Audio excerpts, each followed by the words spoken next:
Morgan Chen here. Welcome back to my channel. Make sure to like this video and subscribe down below so you can get tech videos like this and you don't miss out on any of the videos that I put out. Also comment, I would love to know what you think of this video. That would be great.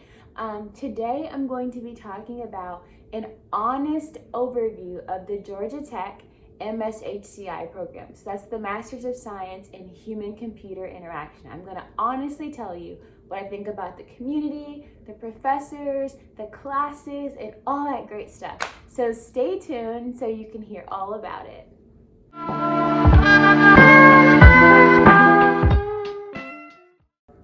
Okay guys, if I keep looking down, it's because I have my notes and my notebook and I don't want to miss out on anything. So the Georgia Tech program is in Atlanta. It's right in the city in Midtown, which is always a really great plus.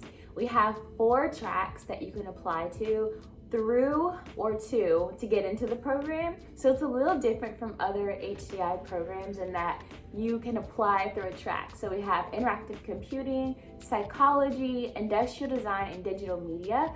I'm in the digital media program. You're supposed to use the tracks kind of based on what your background is or what you think you want to do. I'm telling you a secret. It doesn't really matter. Once you get into the program, the tracks don't matter. I'm gonna talk about that a little bit later, but you actually can take classes in any of the tracks. So I would recommend, if you're gonna apply, picking the track you think you have the best chance of getting in with, and then go from there. Don't worry if you have no experience in computer science, technology, or anything. The program actually encourages people with diverse backgrounds to apply. If you've seen any of my videos, you know that I was a teacher teaching elementary school before applying to the program, and it's been so much fun and the coolest thing to talk about. And they love the fact that I have such a cool, interesting background. So don't worry if you know nothing about tech. If you want to do this, apply and use your background as a strength as to why you should be in the program. Kind of talk about how you might use that, what you've already learned to integrate. So I wanted to design educational technology. So my background as a teacher is actually a strength to help me do that. And I positioned myself in that way in my application. So you can do that as well. Definitely apply. So the program has 36 hours to graduate, which are usually completed over 4 semesters, which basically is 2 years. And in between the first year and the second year, you do an internship at a company. This is not mandatory, but highly suggested. It's really great because a lot of times, not pandemic times, but regular times, you get to graduate with a full-time job if you do really well at your internship. Companies can offer you a position to return full-time, which is always great to go into your second year not having to worry about a job.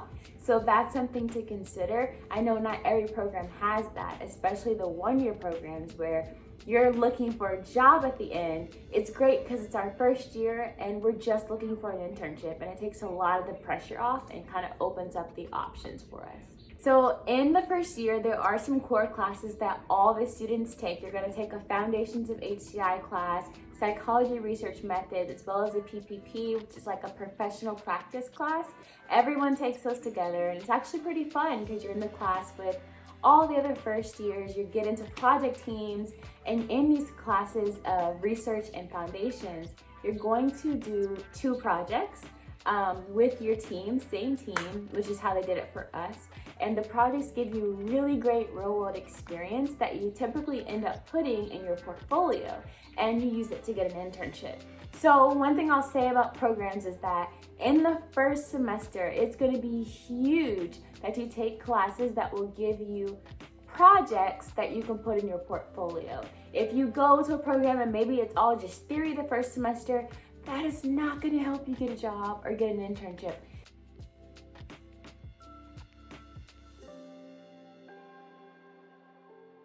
So really look for programs that throw you in right away, give you projects, and give you a chance to learn in a hands-on way. And Georgia Tech does a really great job at that. Okay, so I'm going to give my honest opinion. I'm going to start off talking about the community. So how are the people in the Georgia Tech MS-HCI program? I would honestly say they're amazing. The students are international, they come from all over the world, so you're going to be working with people with all kinds of life experiences. Some people come straight from college, some people have worked, and so people have a lot of really great things to bring. I would say that our community is pretty strong. We have a little Slack channel that we use, and we have all types of groups there that you can join. People are pretty active in it. When we're on campus, we also have a lounge just for us, different areas that we can go to study. So you'll kind of meet up with different people there.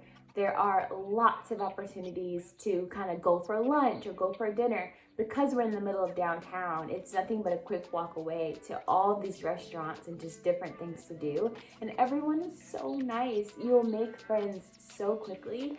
And everyone is so welcoming, especially the second years to the first years. We have a buddy program in which you get a buddy if you want to participate.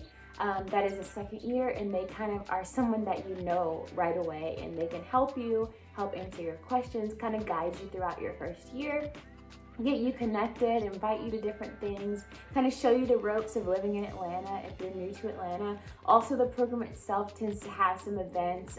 The students will have their own like socials and different things to get together. There's always something going on, and the community is just so tight-knit, so fun. I love it. So I would give the community a 5 out of 5. I think they're awesome, wonderful people, and I love working with them. So now I'm going to talk about the courses. There are so many courses that you can take. I mean, you can't really go wrong if you want to be a UX designer, a UX engineer, a UX researcher, a UX writer, I mean, a project manager. There are so many courses that you can take for any one of these things.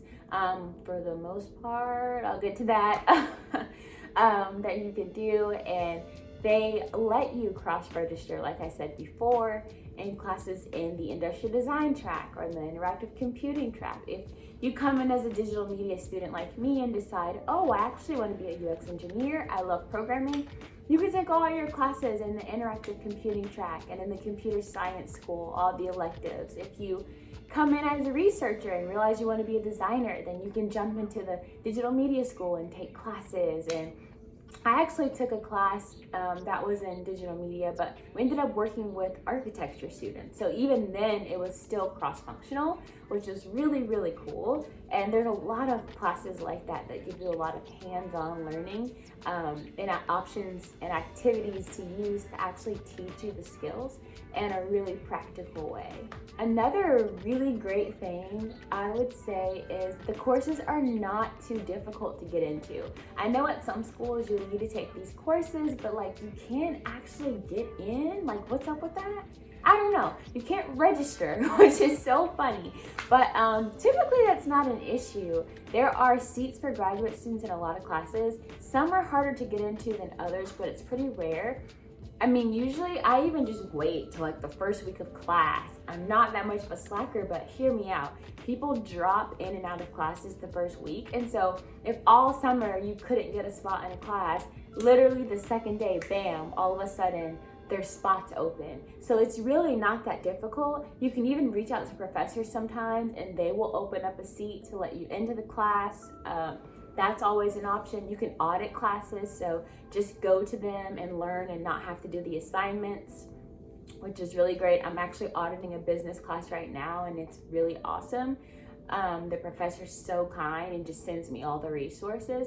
That's another thing too. And there's just so many classes to take. You're gonna find something, and if you don't get in the class you want, you're probably gonna get in another class and realize that you're so glad you got in it because it's such an awesome class. The only downside I would say is that for me, I want to be a product designer or UX designer, and that's very visual, right? So one thing about Georgia Tech, it is a technical school, so there is not a huge design presence for like graphic design, visual design.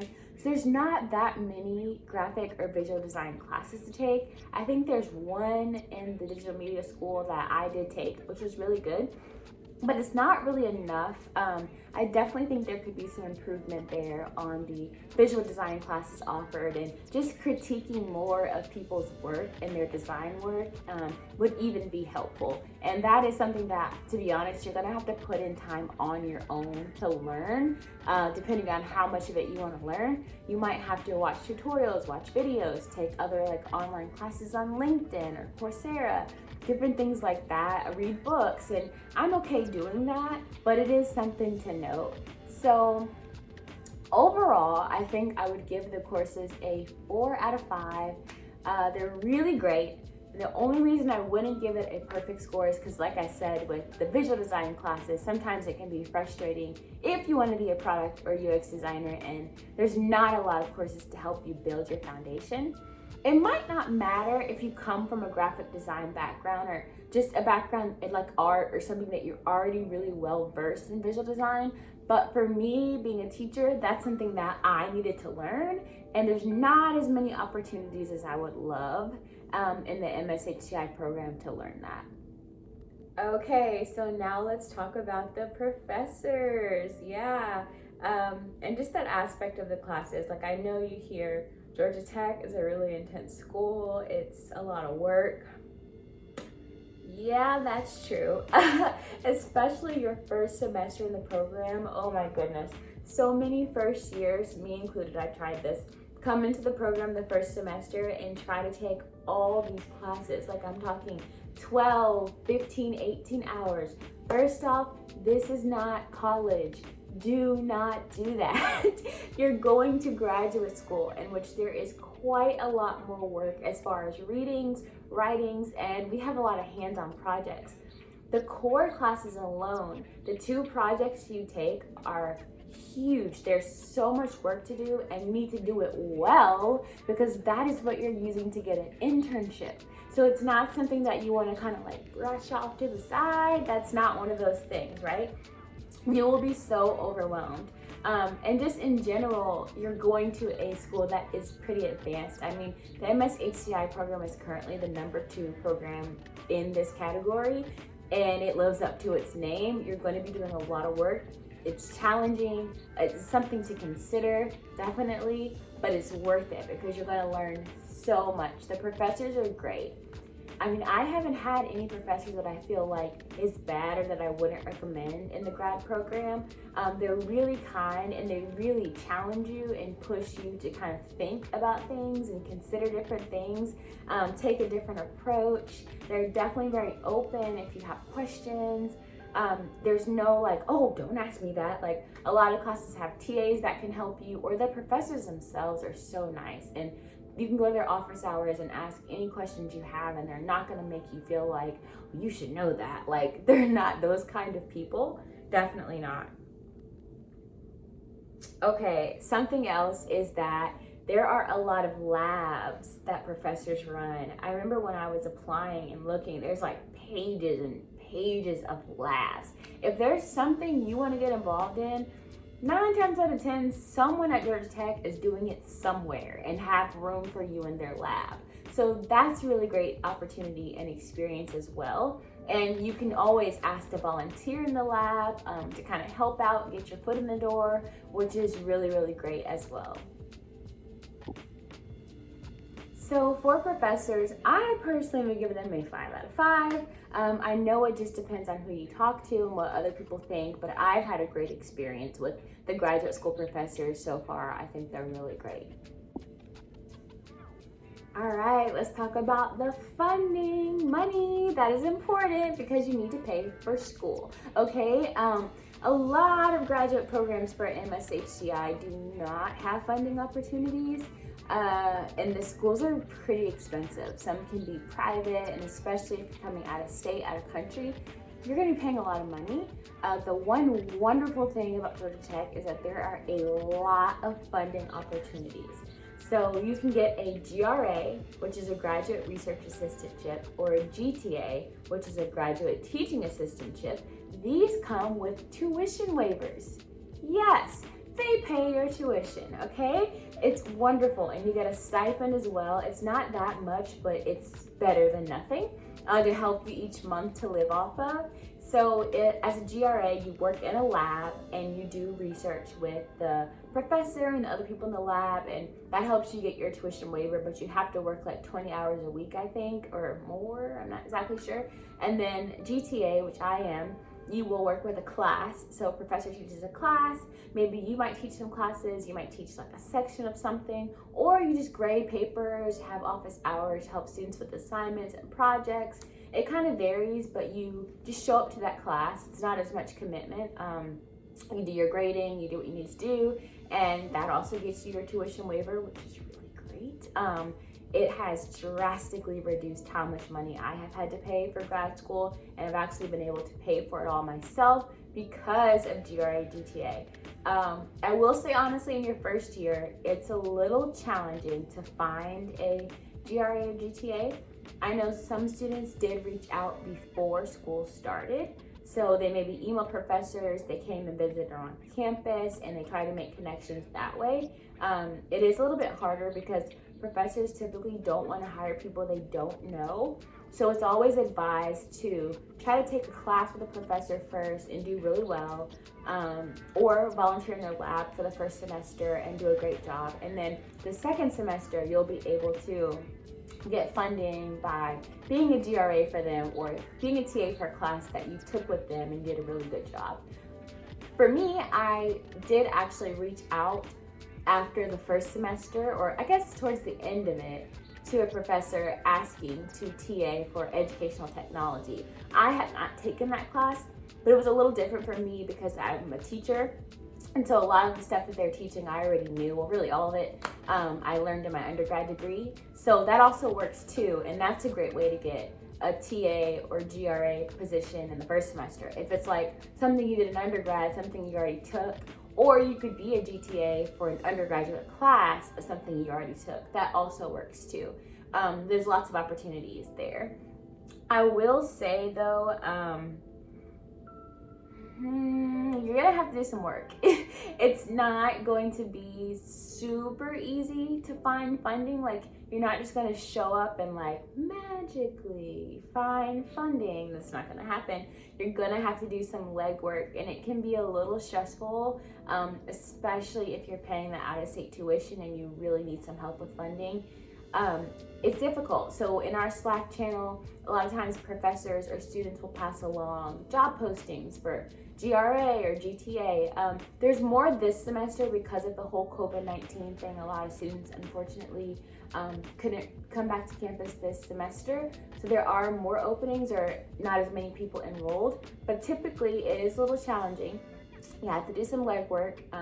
It's not always easy to find GRA or GTA postings. You kind of have to just like blindly reach out to people like, hey, do you have a class with an opening? Do you know who teaches this? Do you have this lab information? How do I get connected with the professor? And that can be a little frustrating, a little stressful, because you're kind of running around trying to find something. So yeah, that definitely I had to experience that with trying to figure out, okay, who's teaching some type of educational technology class?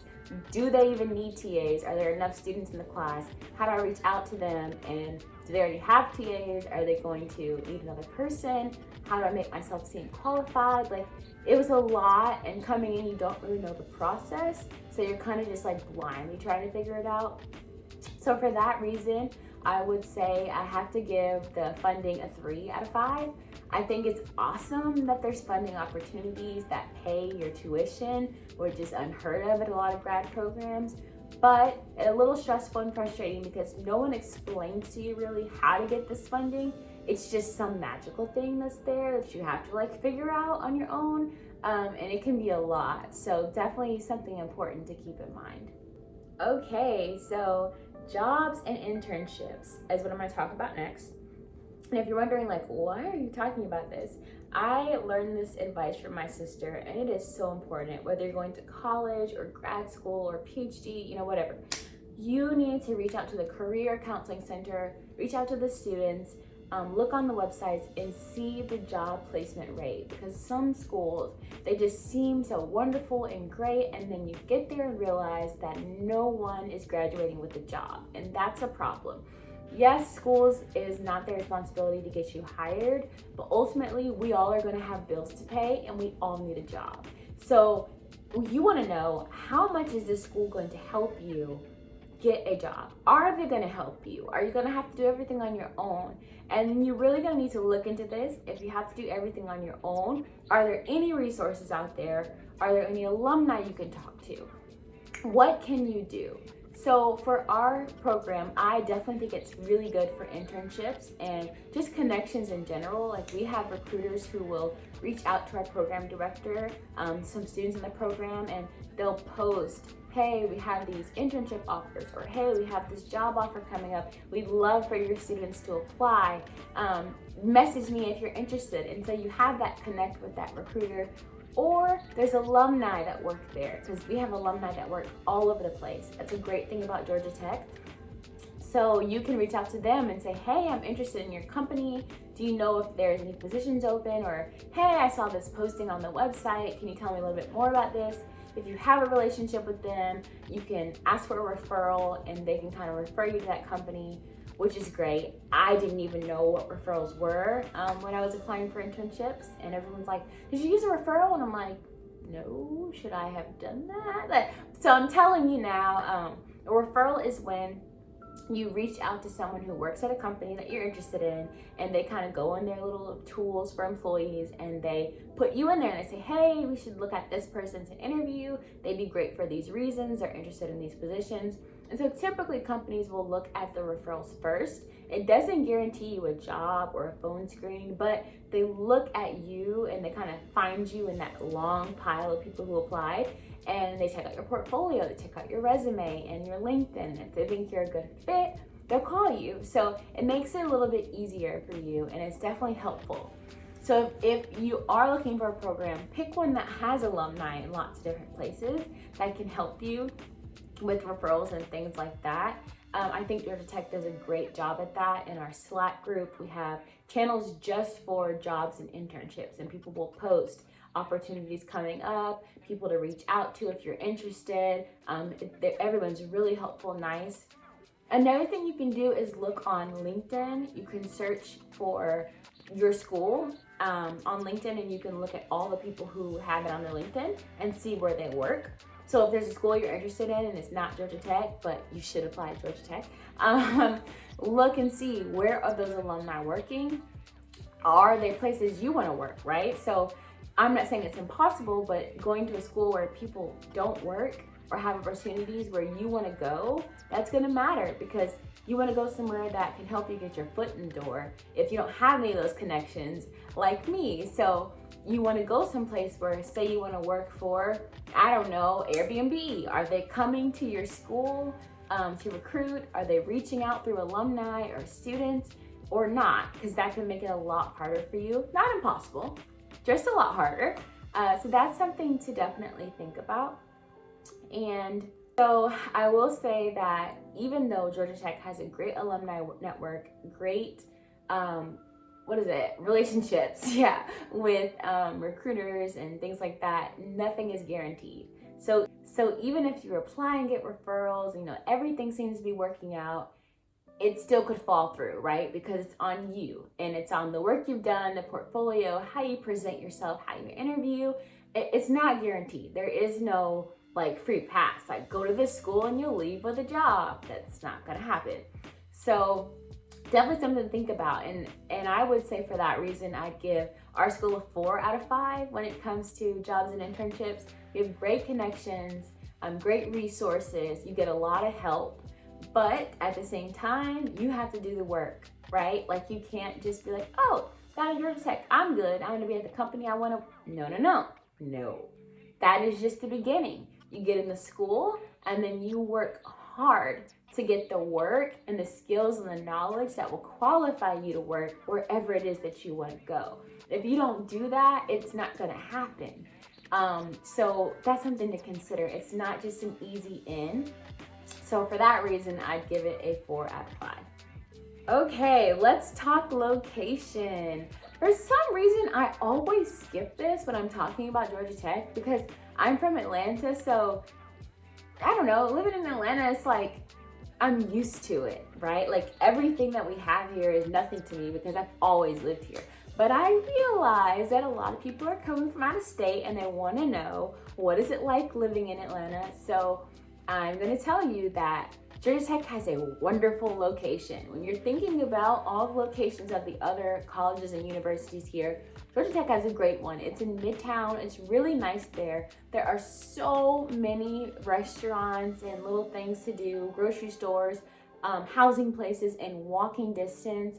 There's entertainment, there's parks also in walking distance, scooter distance, bike distance, Uber distance. You're right in the middle of all the action. You can get a lot of places within the perimeter, which is like the highway that circles Atlanta. A lot of the cool stuff is inside of there in minutes, honestly. It's a great location. There are lots of things, like we have the World of Coke, we have a wonderful, huge and beautiful aquarium, we have a zoo, we have a civil rights museum, which is really awesome. There's also Piedmont Park, which is huge and beautiful. There's all kinds of parks. You have a belt line, it kind of goes around the city. People jog, they ride their bikes, they walk their dogs. It's really cool. You have a lot of different markets you can go to get really good restaurants and cute little food stalls. There's a lot going on and a lot to do here. There's little places if you like to go out. There's like bars, there's restaurants, there's clubs. I'm not really that kind of person. I love brunch. So if you like to go out, there's lots of options, but there's also a lot of brunch options because I love brunch, guys. Oh my gosh. We have amazing food. There are so many restaurants that are so good. I mean, it's the South, y'all. We have good food, but you probably won't even get to go to all of them because there's so many restaurants. I mean, in the city alone, there's so many restaurants, but even if you venture outside of the perimeter, there's a lot. And so that's another cool thing about Atlanta. It's like if you leave the city, you leave outside the perimeter, you start to go in the suburbs, there's cool things out there. Like there's beautiful homes, neighborhoods. It's more of a slow pace of life. There's malls and there's shopping areas, and it's really cool. Lots of great parks and outdoor spaces and rivers and things like that. And a lot of those places you can commute in. Like I commute in, I live outside the perimeter in a small little town, and I just drive to Georgia Tech when I need to go there. And I love it because there's a lot more land, there's a lot more space outside the perimeter. I am someone who loves the city, but for now, that works for us. I would say everyone in Atlanta is really fun, pretty cool. It'll be easier to make friends because you're coming here for school, right? So everyone's coming, everyone's new, everyone's looking to make friends, so you won't have to worry about that. If you love God like I do, there's so many great churches. So many great churches. There are some great worship leaders that live here, that sing at local churches. And just close to Georgia Tech, there's a lot of great churches that you can get to. If you have a car, if you have an Uber, I don't think you can walk or bike as far as I know. I'm not really sure. But if that's something you're interested in, there's lots of different kinds of places of worship here as well.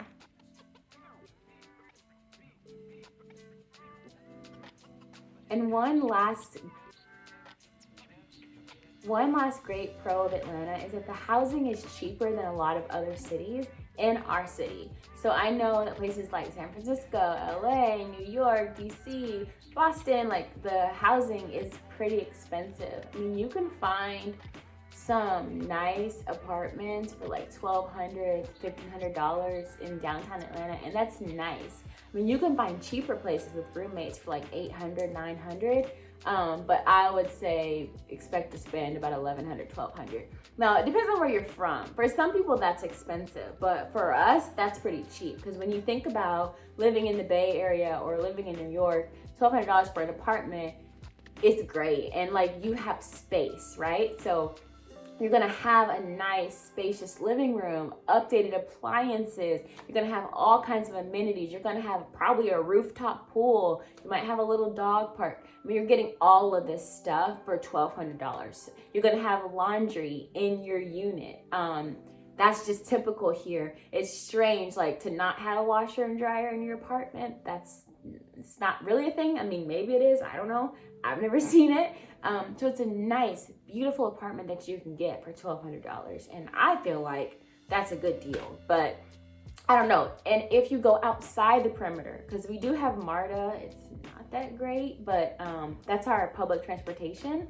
It's not the best, but it works. It gets people places. So if you want to take the train or the bus, you can live outside the perimeter and you can live much cheaper, like $500, $600 a month, $700, $800 a month. And the apartments won't be as nice. Like, you're not going to have city views. You're going to be in the burbs, but you can save a lot of money. So like for us, I ride the bus. We have these buses. They're like charter buses, and they stop at different places around the perimeter, and you can ride it into downtown, and it'll come in the morning, and then it comes in the evening, and it'll take you to your area of town. And they stop right on campus. They have 2 stops right on campus. There's a midtown bus and a downtown bus, and I ride the midtown bus, which is really great. And you do have to pay for it, but it has Wi-Fi, so you can literally work or watch Netflix or sleep if you want the whole commute and not have to worry about driving, because I hate driving. And so I just sit there and I do like schoolwork, I read papers, I watch Netflix the whole way. Now we're having COVID-19, so it's a little different, but it is something to think about. And especially with COVID-19, if it continues on into next year, Atlanta would be a great place to live, because you can live cheaply closer to the perimeter or outside the perimeter, save money, and still be minutes away from all these fun things to do, all these outdoor things to do. So for the city itself, I would give the rating a 4 out of 5. The only reason I don't give it a perfect score is because our public transportation is not the best. So you are going to need a car. I mean, well, some people in downtown Atlanta don't have a car. They do use MARTA, they use bikes, they walk, which is doable. But most people I know need a car, or they're in Uber pretty much weekly. We don't necessarily have a super walk-friendly city. So that's something to consider. Overall, I love the program at Georgia Tech. The MS-HCI program is so great. I recommend it to everyone who asks me. I absolutely love it. It was the best decision I could have made, the best program for me.